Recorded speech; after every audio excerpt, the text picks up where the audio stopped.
আসসালামু আলাইকুম। এই ভিডিওতে হাদিস সংক্রান্ত আলোচনা পর্যালোচনার শেষ কথা বলবো। হাদিস নিয়ে আমার প্রথম ভিডিও তাফসীর ও হাদিস প্রসঙ্গ এবং দ্বিতীয় ভিডিও হাদিসের নামে জালিয়াতি, এই দুটি পর্বে প্রচলিত অননুমোদিত হাদিস ভিত্তিক ধর্মচর্চার ভ্রান্তি নিয়ে সবিস্তারে আলোচনা করেছি। ভিডিও ডেসক্রিপশনে দুটি ভিডিওর লিঙ্ক দেয়া আছে।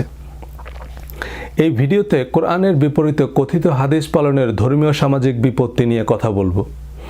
তবে বরাবরের মতোই এসব আমার ব্যক্তিগত অভিমত based on my understanding of Quranic commandment.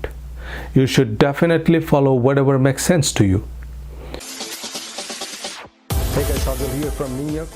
I'm a marketing professional and public speaker for the last 15 years.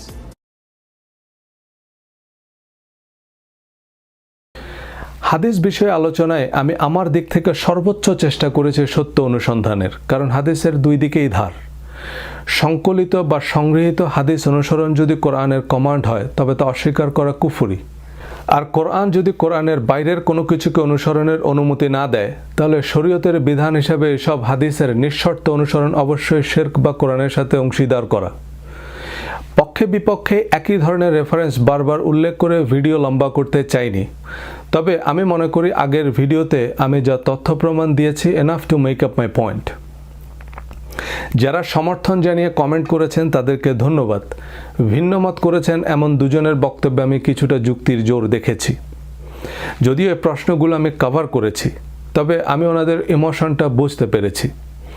এই প্রতিক্রিয়া আমি অনেকের মধ্যেই দেখেছি। সবই বুঝতে পারছি কিন্তু মানতে পারছি না, কারণ হাদিসকে বাদ দিলে ধর্মের যে চেহারা দাঁড়ায় তার সাথে আমরা একেবারেই পরিচিত নই। যেমন জাফর ইকবাল স্যারকে ওনার মত ছাড়া খুব অদ্ভুত দেখাবে, তাই না? কারণ ওনাকে বাহারে মত সহ দেখেই আমরা অভ্যস্ত। আমরা মূলত প্রচলন বা আমাদের অভ্যাসের ইক্তেদা করি। যেমন ইমাম আবু হানিফার ফিকহুল আকবর অনুযায়ী ঈদের নামাজ 6 তাকবীর 12 তাকবীর উভয় হাদিসে সহিহ। এখন 12 তাকবীরের কথা বললে আমরা হানাফিরাই বলবো এই আবার নতুন ফেরকা বের হয়েছে।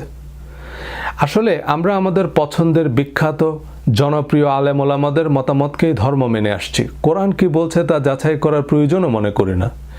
কিন্তু ধর্মীয় যে কোনো বিষয়ে আমি তুমি বা তার কথা নয়, চূড়ান্ত হচ্ছে একমাত্র কোরআনের কথা। হাদিসের পক্ষে সবচেয়ে কনভিন্সিং লজিক হচ্ছে আমাদের প্রধান ইবাদত এবং বেহেশতের চাবি হচ্ছে নামাজ। এই নামাজ আপনি হাদিস ছাড়া কিভাবে পড়বেন? কোরআনে তো এর ডিটেল নেই। তাছাড়া কোরআনে কিছু সুপার ন্যাচারাল বিষয় যেমন জিন, ফেরেশতা ইত্যাদি হাদিস ছাড়া কিভাবে ব্যাখ্যা করবেন? দজ্জালের কথা তো কোরআনে নাই, তো এই হাদিস ছাড়া এই দজ্জালের কি হবে? অর্থাৎ কোরআনের তাফসির, ব্যাখ্যা, বিশ্লেষণ, হিকমা বা প্রায়োগিক জ্ঞান হিসাবে হাদিসকে মেনে নিতে বলা হচ্ছে। দ্বিতীয় ভিডিওতে কোরআনের সুস্পষ্ট আয়াতের ভিত্তিতে সন্দেহাতীতভাবে প্রমাণ করতে পেরেছি যে কোরআন clear, complete, detailed and ready to apply. নবীজির সিরাত ও সুন্নাতের নির্ভুল নির্ভেজাল বিবরণ সমৃদ্ধ। আর কোরআনের বাইরে আর কোনো কিছুকে শরিয়া বা হিকমার উৎস হিসেবে অনুমোদন দেয় না। এমনকি কোরআনের আয়াতকেই হাদিস বলেছে। সূরা তুর আয়াত 34, ফালিয়াতু বিহাদিসে মিসলিহি। তবে তাদের এমন একটি হাদিস অর্থাৎ আয়াত তৈরি করতে বলো। সূরা নিসা আয়াত 87, ওয়ামান আসদাকু মিনাল্লাহি হাদিসান। হাদিস বর্ণনাকারী হিসেবে আল্লাহর চেয়ে আর কে বেশি সত্যবাদী? প্রথম ভিডিওতে বলেছি যে ঐতিহাসিক ধারা বিবরণী বা উচ্চতর গবেষণার জন্য তাত্ত্বিক বা পণ্ডিতদের জন্য হাদিস প্রযোজ্য হতে পারে, কিন্তু শরীয়তের বিধান হিসাবে নয়। ঐতিহাসিক সত্য পত্রিকা বা টিভি নিউজ আদালতে অ্যাডমিসিবল নয়। অর্থাৎ এটা সাধারণ সত্য, চায়ের আড্ডায়, টিভি টক শোতেও প্রযোজ্য হতে পারে বা প্রকৃত সত্য উদ্ঘাটনের সহায়ক হতে পারে, কিন্তু লিগ্যাল এভিডেন্স হিসাবে নয়।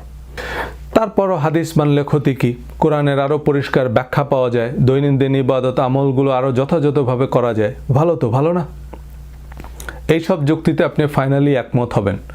অতঃপর দেখবেন অসংখ্য হাদিস এবং হাদিস ভিত্তিক সিদ্ধান্ত কোরআন বিরুদ্ধ, কোরআনের সাথে সামঞ্জস্যহীন বা অতিরঞ্জন, ইসলামের মৌলিক নীতির পরিপন্থী। তবুও যে কোনো মূল্যেই এই হাদিসগুলো জাস্টিফাই করতে হবে, কারণ প্রয়োজনে কোরআন অমান্য করা যেতে পারে, কিন্তু হাদিস অস্বীকার করলে সে কাফের।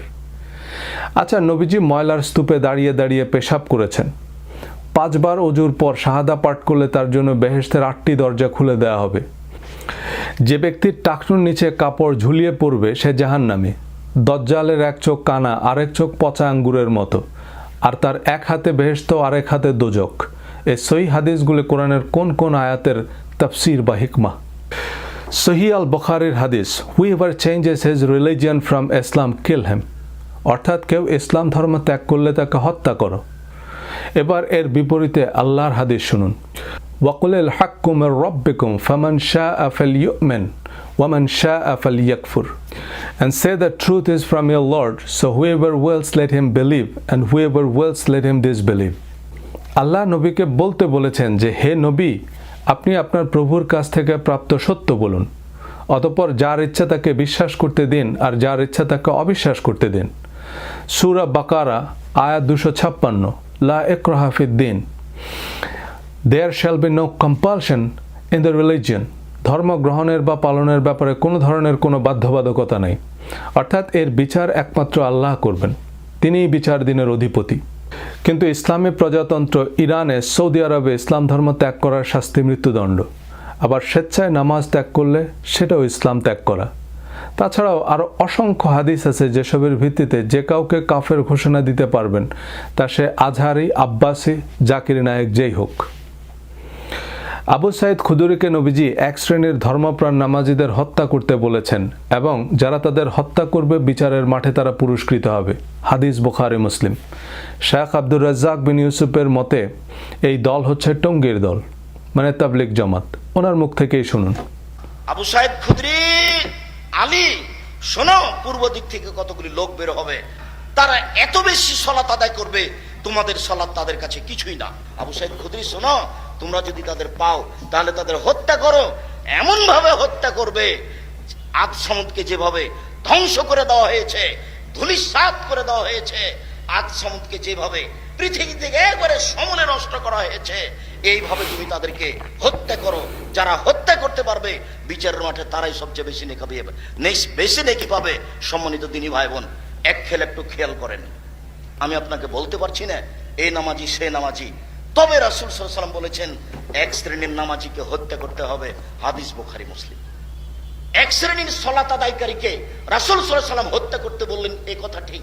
যদিও আপনাকে আমি বলতে পারছি না এই দল সেই দল, যদিও আব্দুর রব খুলনা সেই কালে বলে গেছেন এই দল টঙ্গীর দল, কিন্তু আমরা আপনাকে ওইভাবে না বললেও আপনাকে বলতে চাচ্ছি এটা জরুরি ভাবে, বিশ্বস্ত ভাবে, সহিহ হাদিস দিয়ে, যে এক শ্রেণীর মানুষকে সালাত আদায়কারীকে রাসূল সাল্লাল্লাহু আলাইহি ওয়াসাল্লাম কি বলেছেন? হত্যা করতে বলেছেন। বলেন, ধর্মপ্রাণ নামাজিদের কথা বাদ দিলাম, কোন জন্তু জানোয়ার হত্যা করে আদ সামুদের মতো নিশ্চিহ্ন করে দেওয়ার মতো এমন বর্বরচিত হত্যাকাণ্ডের নির্দেশ নবীজির মতো একজন মহাত্মা মহাপুরুষের ব্যক্তিত্বের সাথে মানানসই? শায়খের ফেসবুক পেজে আরও অনেক সহিহ হাদিস শুনতে পারবেন। হাতের কাছেই এমন অনেক মানুষকে পাবেন যাদের হত্যা করে অশেষ নেকি হাসিল করতে পারবেন। I was ordered to fight the people until they testify that there is no God but Allah and Muhammad is the messenger of Allah, narrated by Bukhari and Muslim. আমি আদেশ দিচ্ছি লোকেদের বিরুদ্ধে যুদ্ধ করতে যতক্ষণ না তারা সাক্ষ্য দেয় যে আল্লাহ ছাড়া কোনো মাবুদ নাই আর মুহাম্মদ সাল্লাল্লাহু আলাইহি সাল্লাম আল্লাহর রাসূল। সহিহ বুখারী মুসলিম। এবার আল্লাহ নবীকে কি বলেছেন একটু মিলিয়ে নিন। And had your Lord willed, those on earth would have believed all of them together.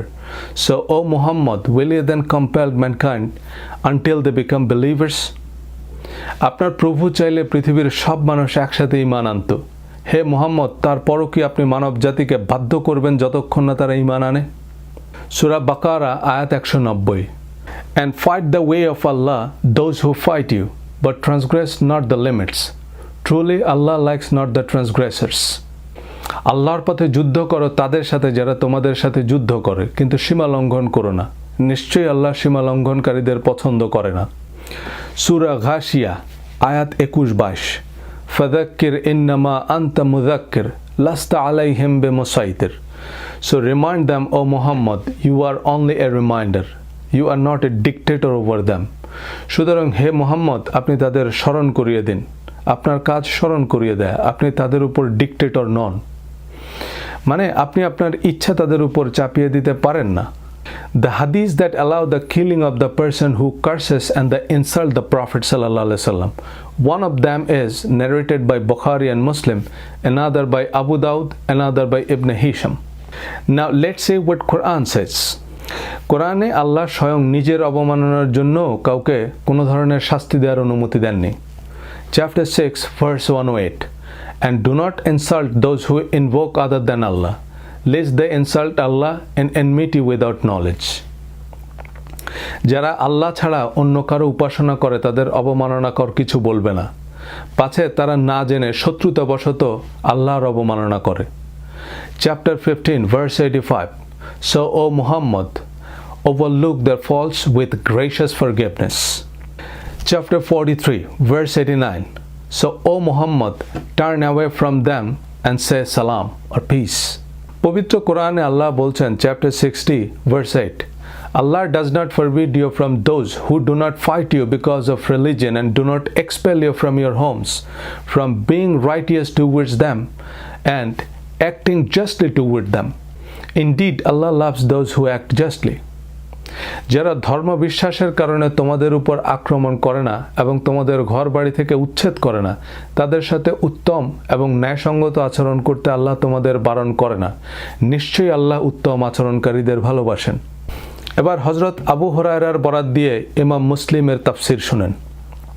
Do not initiate the greeting with the Jewish and the Christians for peace. Whenever you meet someone on the way, force him to the narrowest part. সহি মুসলিম। ইহুদি খ্রিস্টানদের সালাম সম্ভাষণ জানাবে না, রাস্তায় তাদের সাথে দেখা হলে তাদের রাস্তার ধারে চলে যেতে বাধ্য করবে। সহি মুসলিম। বলুন, আল্লাহর নির্দেশের বিপরীতে এমন কদর্য কুরুচিপূর্ণ উপদেশ নবীজি দিতে পারেন? সূরা আল Imran verse 84, say we have believed in Allah and what was revealed to us and what was revealed to Abraham, Ishmael, Isaac, Jacob and the descendants, and in what was given to Moses and Jesus and to the prophets from their Lord. We make no distinction between any of them and we are all Muslims to him. ইহুদি খ্রিস্টানদের কোরআন মুসলিম বলেছে, এজন্যই মুসলিম জাতির পিতা হযরত ইব্রাহিম আলাইহিস সালাম। এই definition পরিষ্কার করে তারপর আল্লাহ বলেছেন, ইন্নাদ-দীনা ইনদাল্লাহিল ইসলাম, আল্লাহর নিকট অনুমোদিত ধর্ম হচ্ছে ইসলাম, যার মধ্যে ইহুদি খ্রিস্টান অন্যান্য সবাই অন্তর্ভুক্ত। অথচ কোরআন আর আপনার মাঝে হাদিসের দেয়াল তুলে আপনাকে বোঝানো হচ্ছে টঙ্গীর মুসল্লিদের হত্যা করলে আপনি আখেরাতে পুরস্কৃত হবেন। এমন জালিয়াতি বেদ বাইবেল নিয়ে হয়েছে। সাধারণ মানুষকে বেদ বাইবেল থেকে দূরে রেখে ক্লেরিক্যাল ক্লাস বা রিলিজিয়াস এলিটরা সতীদাহ বা উইচ হান্টিংয়ের নামে সক্রেটিস ব্রুনোর মতো কত দীপশিখা নিভিয়ে দিয়েছে, কত তরতাজা ফুল স্বামীর চিতায় জ্বালিয়ে দিয়েছে। তারপর রাজা রামমোহন রায়, বেদ এবং মার্টিন লুথার কিং বাইবেলকে সাধারণ মানুষের বোধগম্য করে অনুবাদ করলেন সে অন্ধকারে আলো জ্বালাতে। পবিত্র কোরআনও কোনো মাওলানা মুফতি বাংলায় অনুবাদ করেনি, করেছেন ভাই গিরিশচন্দ্র সেন। রাজা রামমোহন আর লুথার কিংয়ের কপালেও নাস্তিক্যের অপবাদ জুটেছে। কিংকে প্রাণ দিতে হয়েছে খ্রিস্টান উগ্রবাদীদের গুলিতে। মুক্তির মন্দির ও সোপান তলে কত প্রাণ হলো বলিদান, লেখা আছে অশ্রু জলে। হাদিসের কুয়াশাচ্ছন্ন অন্ধকারে এখন ইসলামের সেই অসময়। কোরআনের নির্ভেজাল ইসলামের সারল্য এবং সৌন্দর্য দেখলে আপনি আসলেই অভিভূত হবেন। সামনের ভিডিওগুলোতে আলোচনা করব ইনশাল্লাহ। তবে অতি পরিচিত জটিলতার সংস্কারে আমরা এতটাই মোহগ্রস্ত যে কোরআনের এত স্পষ্ট আয়াতও মেনে নিতে পারছি না। তো এসব আয়াত কি আলেমরা জানে না? আপনার তথ্যে, উচ্চারণে, অনুবাদে ভুল আছে। কোরআনের আয়াত তো আমি বানাইনি, আর রেফারেন্স দিচ্ছি, আপনি অন্য অনুবাদ বা তাফসির মিলিয়ে দেখুন। আপনাকে আরও জানতে হবে আপনি মানুষকে বিভ্রান্ত করছেন, আপনি কেন ধর্ম নিয়ে কথা বলছেন, আপনি কার এজেন্ট, এমন ব্যক্তিগত আক্রমণ। কিন্তু ফতোয়া ওনার পছন্দের হলে নুরানি ওজিফা থেকে বা জনৈক বুজুর্গের রেফারেন্স দিলেও চলবে। মতের সাথে নাম মিললেই আপনি কাফের, মুশরিক, ফেরাউন, নমরুদ উপাধি দেয়া, অশ্লীল অশ্রাব্য গালিগালাজ করাই এখন অনেকের কাছে ধর্মকর্ম। স্বঘোষিত নাস্তিক, কাফের, মুশরিক তো বলার অপেক্ষাই রাখে না। আপনি জাকির নায়েক, আজহারি, আব্বাসি, শিয়া, সুন্নি, হাফেজি, খারেজি, হানাফি, সালাফি, ওয়াহাবি, জামাত, তাবলিগ, ওলামা লীগ, আহমদিয়া, দেওয়ানবাগি, আট্রসি, মাইজভান্ডারি, যেই হন, আপনাকে কাফের ঘোষণা দেওয়ার এবং শিরোচ্ছেদ করার একাধিক সহিহ হাদিস আছে। শুধু একবার ওনাদের হাতে ক্ষমতা দিয়েই দেখুন হাদিস কত প্রকার ও কি কি টের পাবেন। এই মিজানুর রহমান আজহারিকে অবিলম্বে মাননীয় প্রধানমন্ত্রী যেন তার ফাঁসির ব্যবস্থা করে কথা বলেন, ঠিক কিনা? নবীর শানে যারা বিয়াদবি করবে, বাংলা ফয়সালা হচ্ছে ফাঁসি ফাঁসি ফাঁসি। কথা বলেন ঠিক কিনা? হ্যাঁ, অনেক চমৎকার উপদেশ বাণী সমৃদ্ধ দারুণ দারুণ হাদিস আছে। আপনি প্রাণ জুড়ানো, মন ভোলানো অনেক হাদিস শুনেছেন, কিন্তু আপনার এই শিরোচ্ছেদের রায় লেখা হাদিসগুলো এখনো শুনেননি, কারণ সে সময় এখনো আসেনি। আল কায়দা, ISIS এসব সই হাদিস দিয়েই আত্মঘাতী বোমারু বানায়, যারা রেস্তোরাঁয়, জিম্মে নিরীহ নারী পুরুষ শিশুদের ঠান্ডা মাথায় জবাই করেও নির্বিকার, ফাঁসির দণ্ডনীয় দম্ভক্তি করে। অভিজাত পরিবারের বিশ্ববিদ্যালয় পড়ুয়া এসব শিক্ষার্থীরা জান্নাতের হুরের নেশায় অন্ধ বনে যাচ্ছে, কারণ এরা ধর্মের আগামাথা কিছুই বোঝে না। এরা হাদিস আর কোরআনের পার্থক্যই জানে না। তারা বোঝে কোরআন শরীফ আর বুখারী শরীফ তো একই। হাদিস এবং কোরআনের পার্থক্য জানা প্রকৃত আলেম বা মাদ্রাসার শিক্ষার্থীরা জঙ্গি হয় না, কারণ ও জানে নারকেলের কোনটা খেতে হয় আর কোনটা দিয়ে জাজিম বানাতে হয়। বড় বড় আলেমরাও এ ব্যাপারে একমত, কিন্তু আলেমদেরও অনেক প্রতিবন্ধকতা আছে। দল মত, পক্ষ বিপক্ষ, স্বার্থের দ্বন্দ্ব বা নানান রকমের হুমকি আছে। চাইলে সব সত্য বলতে পারেন না। আমরা আসলে একটা দুষ্ট চক্রে আটকা পড়েছি। অতি উৎসাহী কিছু গোষ্ঠী আছে যারা প্রকারান্তরে কোরআন অস্বীকার করবে, কিন্তু তাদের স্বার্থ সংশ্লিষ্ট হাদিস নিয়ে সন্দেহ করা যাবে না। আমি ওয়াজ ইমামতি করি না, নিরাপদ দূরত্বে আছি। আমি যে কথাগুলো বলছি কোনো মাওলানা মুফতি চাইলেও বলতে পারবেন না। ওনারা অনেক ক্ষেত্রেই বেশ নিরুপায়। হাদিসের মোড়কে নবীজির নামে নির্লজ্জ মিথ্যাচারের সপক্ষে আমরা কত যুক্তির জোর দেখাচ্ছি, সে হুঁশটুকু আমাদের নেই। সূরা নিসা আয়াত 6, and test the orphans in their abilities until they reach marriageable age. If you perceive in them sound judgment, release their property to them.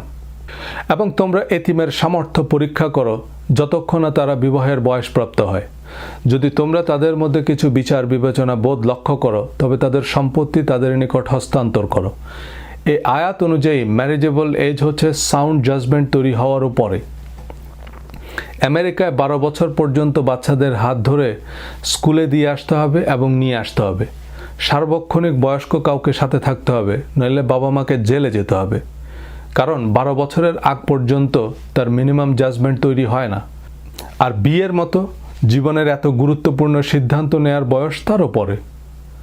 এবার এই আয়াতের তথাকথিত তাফসির বা হিকমা জেনে নিন সহিহ বুখারী, মুসলিম এবং আলবানী থেকে। The marriage of Aisha to the Prophet ﷺ was done when she was 6 years old, and the full marriage intercourse done when she was less than 9 years old, and she was a kid playing with her dolls. Narrated in the books of Bukhari, Muslim and Albani.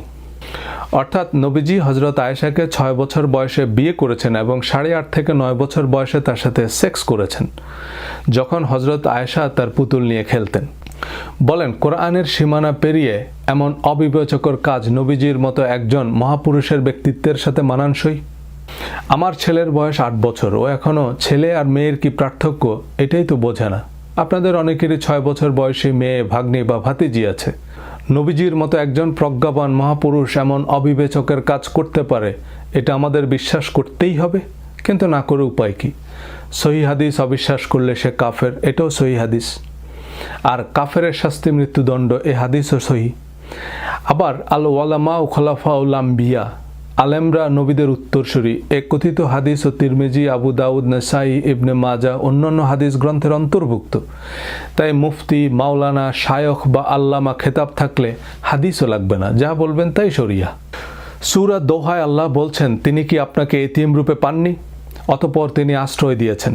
তিনি আপনাকে পেয়েছেন পথহারা, অতঃপর পথ প্রদর্শন করেছেন।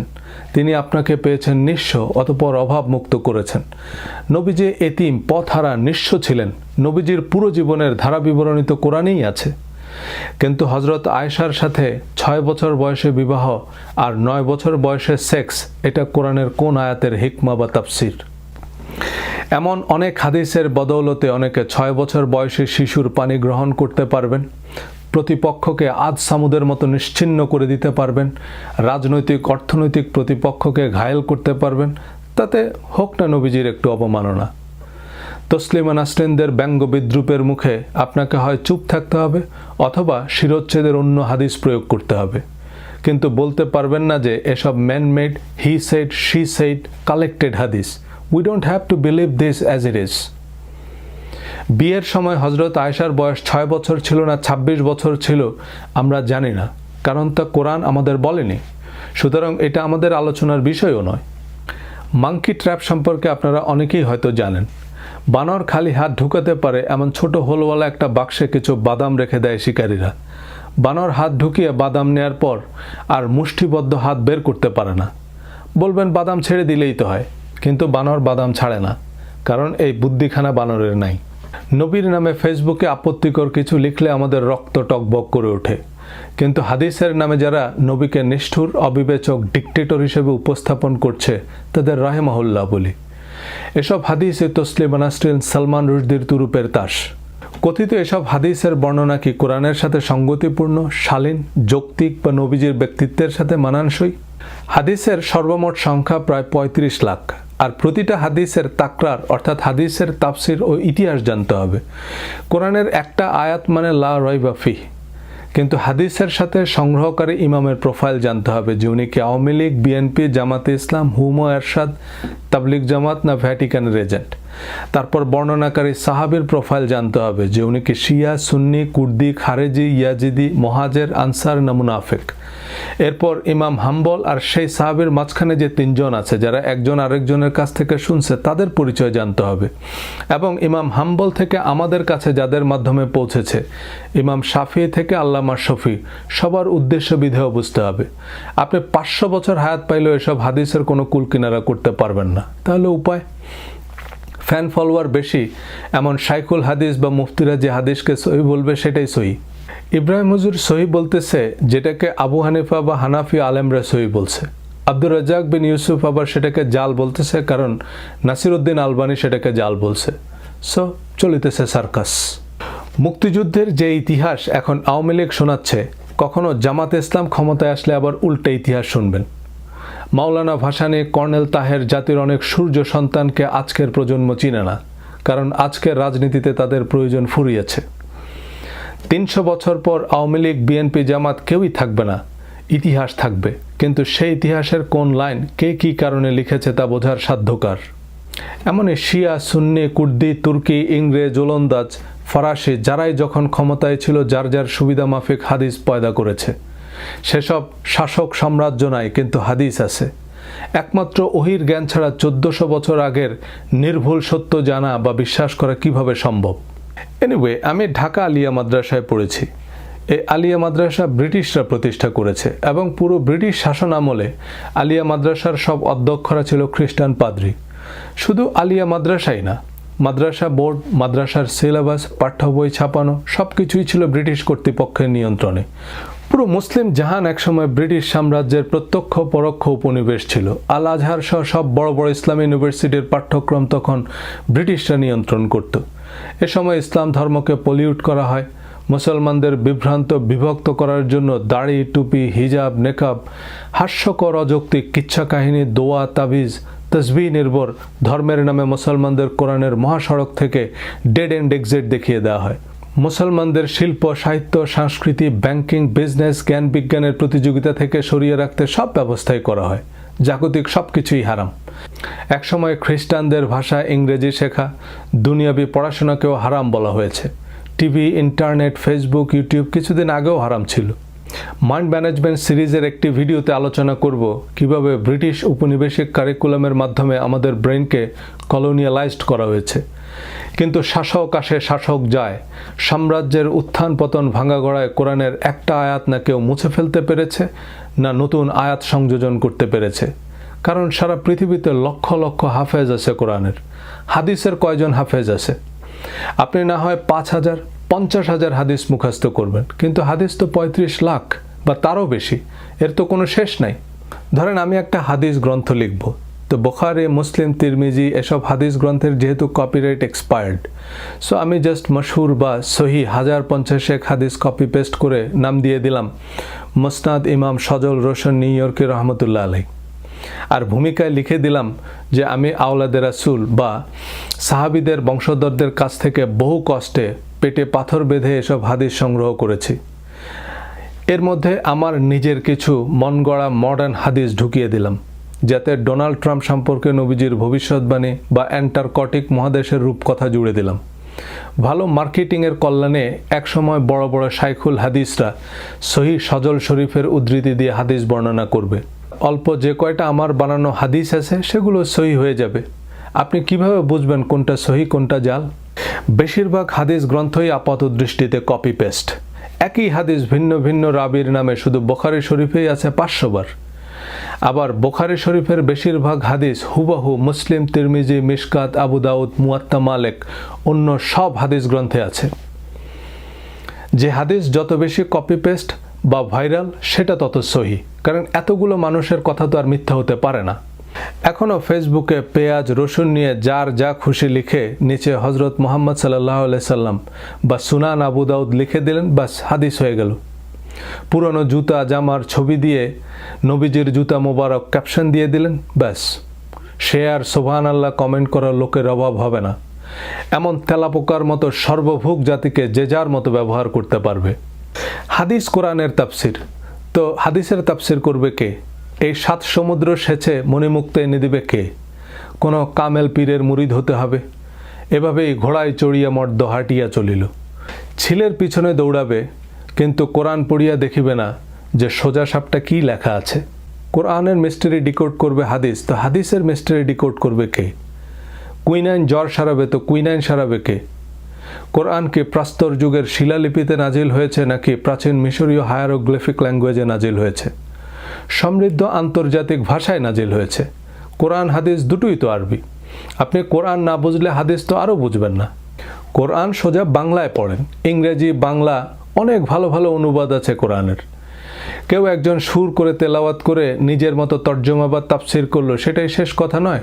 Check it yourself. আমি কোনো আল্লামা সেজে কথা বলছি না যাতে আমার কথা আপনি অবলীলায় বিশ্বাস না করেন। আমি কিছু প্রশ্ন তুলেছি, আপনি নিজেই সেসব প্রশ্নের উত্তর খুঁজতে থাকুন, যাচাই করুন, দেখুন কোরআন কি বলছে আর হাদিস কি বলছে, দরগা মাজার তরিকাই বা কি বলছে। কোরআনে যা নাই তা ঐচ্ছিক, তার সাথে ম্যানমেড হাদিস বা ফতোয়া জোড়া দিয়ে একদিকে আমরা ধর্মকে জটিল করছি, অন্যদিকে কোরআনের বিশুদ্ধতাও নষ্ট করছি। একজন প্রশ্ন করেছে যে হুজুর চামচ দিয়ে কি খাওয়া যাবে? উনি সহিহ হাদিসের রেফারেন্স দিয়ে বললেন না, হাত দিয়ে খাওয়া সুন্নাহ। এখন এই প্রশ্নের উত্তর তো আসলেই কোরআনে নাই। এবার আমি যদি প্রশ্ন করি হুজুর হাত কি ধুয়ে খাবো নাকি না ধুয়ে খাবো? শুধু পানি দিয়ে ধুবো নাকি সাবান দিয়ে ধুবো? পানি কি ঠান্ডা পানি নাকি গরম পানি? ভেজা হাতেই খাবো নাকি হাত মুছে খাবো? সহিহ সুন্নাহ কি বলছে? তখন আপনার উত্তর কি হবে? এ ব্যাপারে তো হাদিসে পরিষ্কার কিছু বলা নাই, সুতরাং যেটা আপনার জন্য সুবিধাজনক সেটা করা যেতে পারে। তবে আমরা জানি হাতে রোগ জীবাণু থাকে, তাই হাত সাবান দিয়ে ভালোভাবে ধুয়ে নেওয়া উচিত। তো এই কথাটা তো আগেই বলতে পারতেন যে এ ব্যাপারে তো কোরআনে পরিষ্কার কিছু বলা নেই। তাই পরিবেশ পরিস্থিতি অনুযায়ী আপনার যেভাবে সুবিধা স্বাস্থ্যকর সবভাবেই খেতে পারেন। কোক, পেপসি, বিড়ি, সিগারেট পান করা জায়েজ কিনা এ প্রশ্ন জিজ্ঞেস করবেন ডাক্তারকে। ডাক্তার বলবে সেটা স্বাস্থ্যের জন্য ক্ষতিকর কিনা। ক্ষতিকর সব কিছুই বর্জনীয়, সিম্পল। দজ্জালের কি হবে? দজ্জালের কথা নাই কোরআনে, তাহলে দজ্জালের এই আজগুবি কিচ্ছা আসলো কোথা থেকে? দেখুন, শাইখুল হাদিস আসলেই হওয়া সম্ভব নয়, কিন্তু শাইখুল কোরআন হওয়া শুধু সম্ভবই নয়, খুব সহজও। অথচ এই যে শতাধিক মাইক লাগিয়ে যে তাফসির মাহফিল, সেখানে কোরআনের আলোচনা কতক্ষণ হয় আর কিচ্ছা কাহিনী কতক্ষণ হয় একটু খেয়াল করে দেখবেন। কোরআনের কাহিনীর চাইতে দিনের নবী মোস্তফা রাস্তা দিয়া হাইটা যায়, হরিণ একটা বান্ধায় আছে গাছের তলায় গো, আর আব্দুল কাদের জিলানির মায়ের পেটে বসে 40 বার কোরআন খতম দেয়া, আর পেট থেকে বাঘ হয়ে বের হয়ে পেত্তমিজ ভিক্ষুকের ঘাড় মটকে দেওয়ার কিচ্ছা না বললেও ওয়াজ জমে না। শুধু কোরআন নিয়ে গবেষণা করেন এবং নির্ভেজাল কোরআন শিক্ষা দেন এমন মাত্র একজন মানুষকে আমি ব্যক্তিগতভাবে চিনি, মিস্টার পান্না চৌধুরী। তিনি পুরো কোরআন কাব্যিক ছন্দে বাংলায় অনুবাদ করেছেন। ছন্দের কারণে মুখস্থ রাখা সহজ, আবার বাংলা হওয়াতে অর্থও পরিষ্কার। সকাল বিকাল তিনি বলছেন কোরআন পড়ো, বাংলায় পড়ো, বুঝে পড়ো। রবীন্দ্রনাথের হৈমন্তী পড়লাম, কিন্তু হৈমন্তী ছেলে না মেয়ে, দই না মিষ্টি, কিছুই বুঝলাম না। তো এ কেমন পড়া? নামাজের কি হবে? নামাজ নিয়ে একটি আলাদা ভিডিওতে বলবো। তার আগে নামাজ বেহেশতের চাবি, মানে নামাজ পড়লে আপনি বেহেশতে যাবেন, না পড়লে দোজখে যাবেন, কোন কোন আয়াতে বলা হয়েছে একটু কমেন্টে জানাবেন, আলোচনাটা জমবে। কামাল ভাইয়ের কমেন্টে জোরালো যুক্তি, দ্য বুক অ্যান্ড উইজডম মানে কোরআন এবং হিকমা আলাদা দুইটা জিনিস, এ কারণেই এবং দিয়ে আলাদা করা হয়েছে। আমি দ্বিতীয় ভিডিওর 40 থেকে 45 মিনিটে এ বিষয়ে কথা বলেছি, সেই অংশটুকু আবারও দেখে নিতে পারেন, আমি আর রিপিট করছি না। কামাল ভাই ওনার কমেন্টে যতগুলো রেফারেন্স দিয়েছেন সবগুলোই সূরা আল ইমরানের 164 নং আয়াতেরই পুনরাবৃত্তি, যে নবীর 4টি দায়িত্বের 2টি হচ্ছে কোরআন এবং হিকমা শিক্ষা দেয়া। হিকমার একটি অর্থ আইন কানুন, বিধিবিধান বা শরিয়া, আরেকটি অর্থ হচ্ছে প্রায়োগিক জ্ঞান বা প্রজ্ঞা। এখানে দ্বিতীয় ভিডিওর সেই ইংরেজ সহায়ক এবং কামাল ভাই বলছেন হিকমা আলাদা গ্রন্থ তথা হাদিস। যদিও আল্লাহ প্রজ্ঞাময় কোরআনের শপথ করেছেন এবং কোরআনকে হিকমার একমাত্র উৎস হিসাবে অনুমোদন দিয়েছেন, কারণ আল্লাহর দাবি তিনি কোরআনের সব কিছু স্পষ্ট করে বলেছেন। সূরা আনআম 114 নং আয়াত, হে নবী আপনি বলুন, আমি কি আল্লাহ ছাড়া অন্যত্র হিকমা বা প্রজ্ঞা অন্বেষণ করব, যেখানে তিনিই আমার উপরে এই কিতাব নাজিল করেছেন যাতে সব কিছু স্পষ্টভাবে ব্যাখ্যা করা হয়েছে। সূরা হুদের প্রথম আয়াত, আলিফ লাম রা কিতাবুন আহকামাত আয়াতুহু সুম্মা ফুসসিলাত মিন লাদুন হাকিমিন খাবীর। এই কিতাবের প্রতিটি আয়াত প্রজ্ঞাময় বা প্রায়োগিক, অতঃপর এমন একজনের কাছ থেকে বিশদভাবে উপস্থাপিত হয়েছে যিনি মহাজ্ঞানী, সর্ববিষয়ে জ্ঞাত। এমন আরও রেফারেন্স দিতে পারব। আল্লাহ নিজেকেই হাকিম বলেছেন এবং কোরআনের আয়াতসমূহকে আহকামাত বা হিকমাত বলেছেন, আর তিনি নিজেই সেসব বিশদভাবে উপস্থাপন করেছেন। তারপরও আমি মানলাম হিকমা কোরআনের প্রায়োগিক জ্ঞান সমৃদ্ধ আলাদা গ্রন্থ, কিন্তু সেই হিকমার গ্রন্থ রচনার দায়িত্ব তো নবীর, ইমাম বুখারীর নয়। আপনি হয়তো বলবেন নবীজি ওনার সাহাবীদের হিকমা শিখিয়েছেন, তো কোরআন ওনার সাহাবীদের শিখিয়ে দিয়ে যেতেন, তাহলে তো এখন আমরা 40 লাখ কোরআনের আয়াত পেতাম। নবীজিকে কি শুধু ওনার সাহাবীদের নবী হিসাবে পাঠানো হয়েছে, নাকি কিয়ামত পর্যন্ত সব মানুষের নবী হিসাবে পাঠানো হয়েছে? তো তিনি কোরআনের মতোই হিকমার গ্রন্থ পরবর্তী প্রজন্মের জন্য রচনা করলেন না কেন? কোরআন নবুয়তের 23 বছর সময় জুড়ে নাজিল হয়েছে, একটি অতিরিক্ত আয়াত এতে যোগ হয়নি, একটি আয়াত বাদও পড়েনি, কিন্তু কোরআনের সমান্তরালে হিকমার গ্রন্থ রচনার যে দায়িত্ব নবীজিকে দেওয়া হয়েছে, নবীজি নিজে সেই দায়িত্ব পালন না করে এভরিবডিকে দিয়ে গেলেন কেন? Everybody's business is nobody's business. এ কারণেই কোরআন বাহক ফেরেশতাও একজন, মেসেঞ্জারও একজন। প্রফেট শব্দের একটা অর্থ যিনি ভবিষ্যৎ জানেন, প্রফেসি মানে ভবিষ্যৎবাণী। তো হাদিসের নামে যে ঠক বাজতে গা উজাড় হবে, এ ভবিষ্যৎ নবীজি দেখতে পাননি? নবীজির নিজস্ব তত্ত্বাবধানে হিকমা বা হাদিসকে গ্রন্থ আকারে কম্পাইল না করার ভ্যালিড এক্সকিউজ আর কি হতে পারে? অর্থের অভাব, লোকবলের অভাব, কাগজ, ছাপাখানা বা প্রযুক্তিগত সীমাবদ্ধতা? তো ইমাম বুখারী, তিরমিজির সময় এমনকি শিল্প বিপ্লব হয়েছে, jet engine, super computer, offset paper mill, 3D printing press আবিষ্কার হয়েছে, যে 35 লাখ হাদিস ছাপানো গেল। সানজুর আর্ট অফ ওয়ার 2500 বছর আগে লেখা, অ্যারিস্টটল, প্লেটো তারও আগে, মহাভারত, রামায়ণ তারও আগে।